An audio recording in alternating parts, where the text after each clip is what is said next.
When you go to war against your enemies, and the Lord your God delivers them into your hands, and you take captives, if you notice among the captives a beautiful woman and are attracted to her, you may take her as your wife.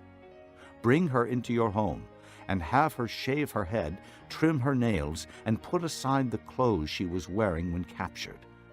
After she has lived in your house and mourned her father and mother for a full month, then you may go to her and be her husband, and she shall be your wife. If you are not pleased with her, let her go wherever she wishes. You must not sell her or treat her as a slave, since you have dishonored her.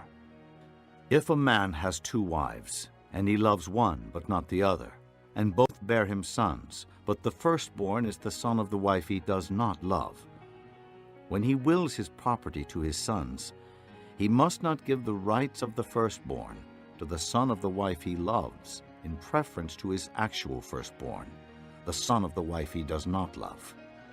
He must acknowledge the son of his unloved wife as the firstborn by giving him a double share of all he has.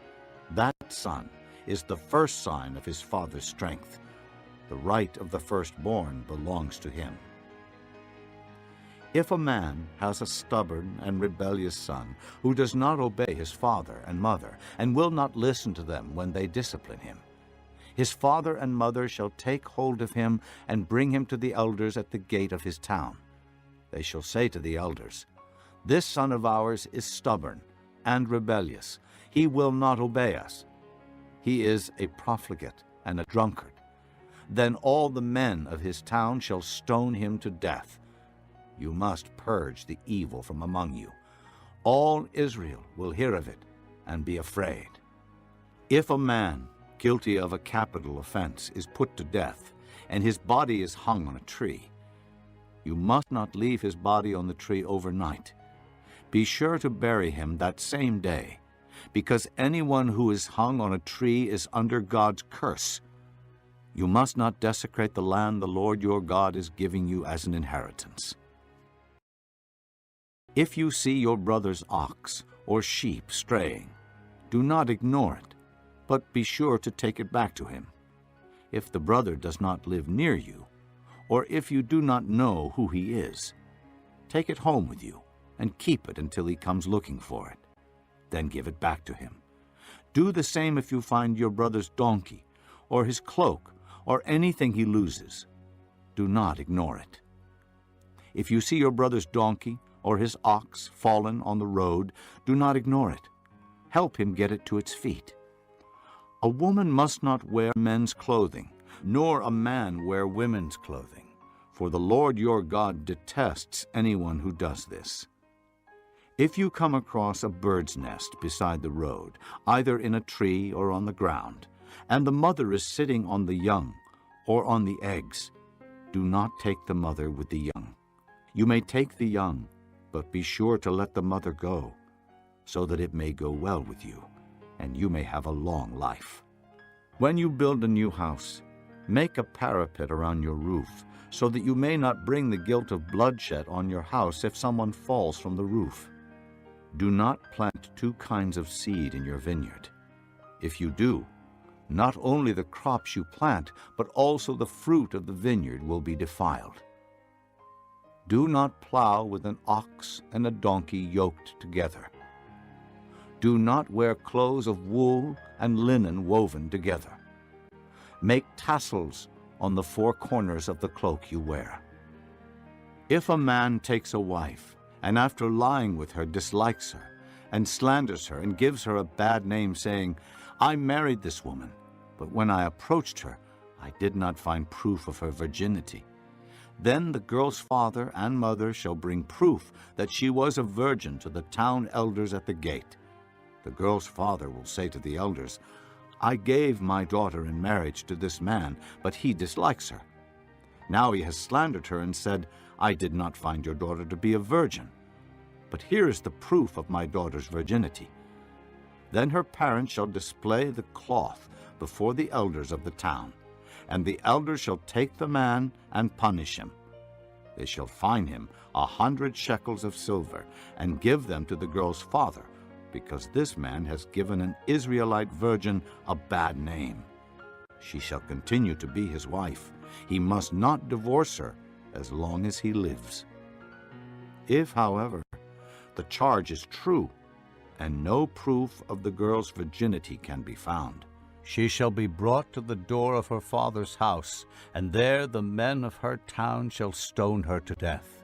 She has done a disgraceful thing in Israel by being promiscuous while still in her father's house. You must purge the evil from among you. If a man is found sleeping with another man's wife, both the man who slept with her and the woman must die. You must purge the evil from Israel. If a man happens to meet in a town a virgin pledged to be married, and he sleeps with her, you shall take both of them to the gate of that town and stone them to death.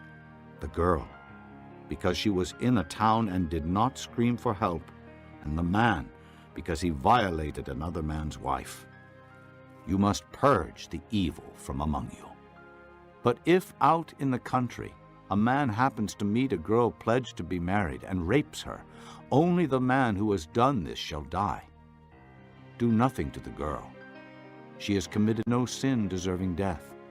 This case is like that of someone who attacks and murders his neighbor. For the man found the girl out in the country, and though the betrothed girl screamed, there was no one to rescue her. If a man happens to meet a virgin who is not pledged to be married and rapes her, and they are discovered, he shall pay the girl's father 50 shekels of silver. He must marry the girl, for he has violated her. He can never divorce her as long as he lives. A man is not to marry his father's wife. He must not dishonor his father's bed. No one who has been emasculated by crushing or cutting may enter the assembly of the Lord. No one born of a forbidden marriage, nor any of his descendants may enter the assembly of the Lord, even down to the 10th generation. No Ammonite or Moabite or any of his descendants may enter the assembly of the Lord, even down to the 10th generation. For they did not come to meet you with bread and water on your way when you came out of Egypt. And they hired Balaam, son of Beor, from Pethor, in Aram Naharaim, to pronounce a curse on you. However, the Lord your God would not listen to Balaam, but turned the curse into a blessing for you, because the Lord your God loves you. Do not seek a treaty of friendship with them as long as you live.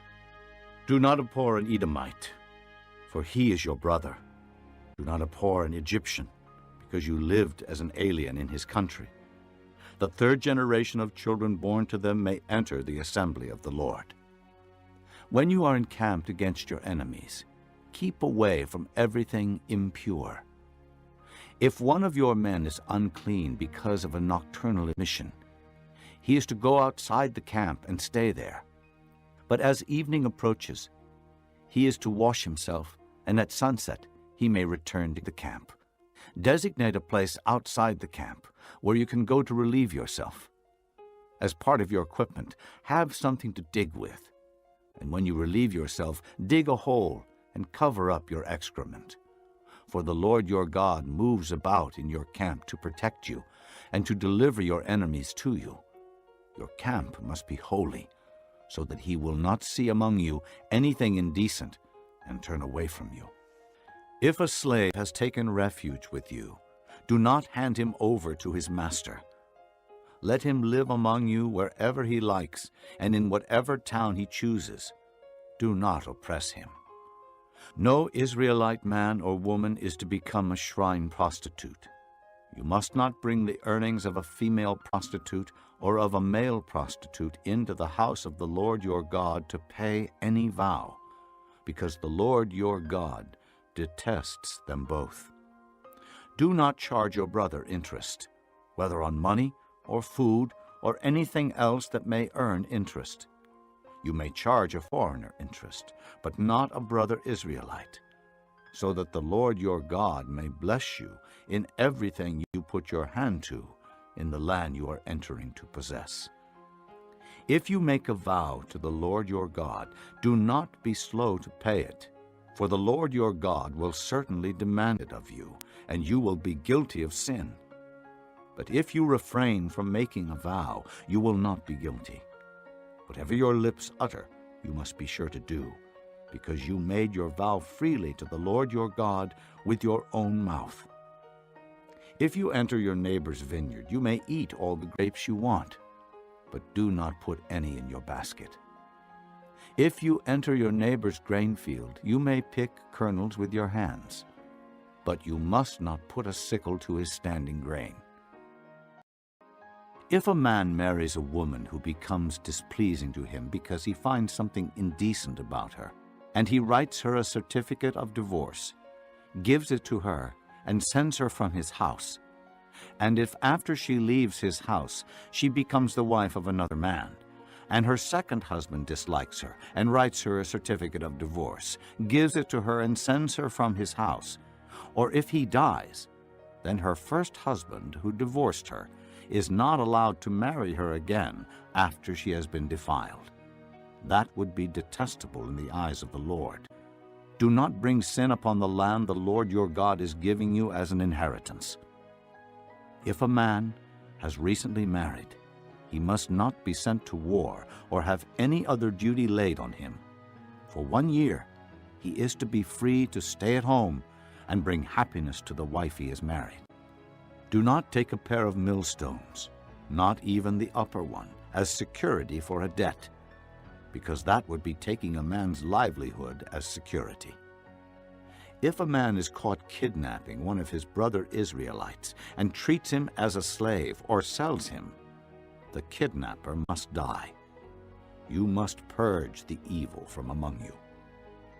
In cases of leprous diseases, be very careful to do exactly as the priests who are Levites instruct you. You must follow carefully what I have commanded them. Remember what the Lord your God did to Miriam along the way after you came out of Egypt. When you make a loan of any kind to your neighbor, do not go into his house to get what he is offering as a pledge. Stay outside, and let the man to whom you are making the loan bring the pledge out to you. If the man is poor, do not go to sleep with his pledge in your possession. Return his cloak to him by sunset, so that he may sleep in it. Then he will thank you, and it will be regarded as a righteous act in the sight of the Lord your God. Do not take advantage of a hired man who is poor and needy, whether he is a brother Israelite or an alien living in one of your towns. Pay him his wages each day before sunset, because he is poor and is counting on it. Otherwise he may cry to the Lord against you, and you will be guilty of sin. Fathers shall not be put to death for their children, nor children put to death for their fathers. Each is to die for his own sin. Do not deprive the alien or the fatherless of justice, or take the cloak of the widow as a pledge. Remember that you were slaves in Egypt, and the Lord your God redeemed you from there. That is why I command you to do this. When you are harvesting in your field and you overlook a sheaf, do not go back to get it. Leave it for the alien, the fatherless, and the widow, so that the Lord your God may bless you in all the work of your hands.